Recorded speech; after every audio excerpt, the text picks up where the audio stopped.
Assalamualaikum warahmatullahi wabarakatuh. Perkenalkan, nama saya Ridho Nur Apriyadi. Di video ini saya akan menjelaskan tentang tugas kelima, yaitu tentang neraca saldo.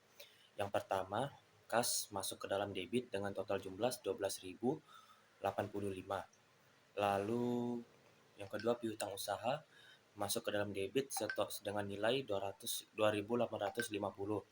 Lalu perlengkapan masuk ke dalam debit dengan total jumlah Rp920. Sewa kendaraan di muka bertambah ke kredit sebanyak Rp3.360. Peralatan kantor bertambah ke debit sebanyak Rp5.000. Akumulasi depresiasi tidak ada.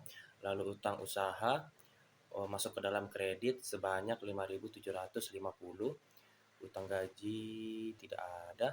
Lalu pendapatan diterima di muka sebanyak Rp4.800 di kredit. Lalu modal sebanyak Rp12.500 di kredit. Lalu prive sebanyak Rp1.300 di debit. Pendapatan jasa foto indoor sebanyak Rp4.400 di kredit. Lalu pendapatan jasa foto outdoor sebanyak Rp10.350 di kredit. Lalu beban cetak foto sebanyak Rp2.565 di debit. Lalu Rp2.600 sebanyak di debit. Lalu beban sewa kantor sebanyak 2.600 masuk ke debit. Lalu beban sewa alat fotografi bertambah sebanyak 1.300 di debit. Beban gaji bertambah sebanyak 2.400 di debit. Dan beban listrik, air, dan telepon bertambah sebanyak 930 di debit. Lalu beban perlengkapan bertambah sebanyak 180 di debit.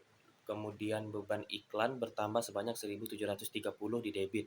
Lalu beban kendaraan operasional bertambah di debit sebanyak 290.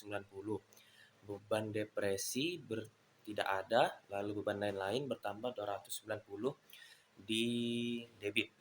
Kemudian totalnya adalah 37.800 di debit dan 37.800 di kredit. Sekian dari saya penjelasan tentang neraca saldo. Terima kasih. Assalamualaikum warahmatullahi wabarakatuh.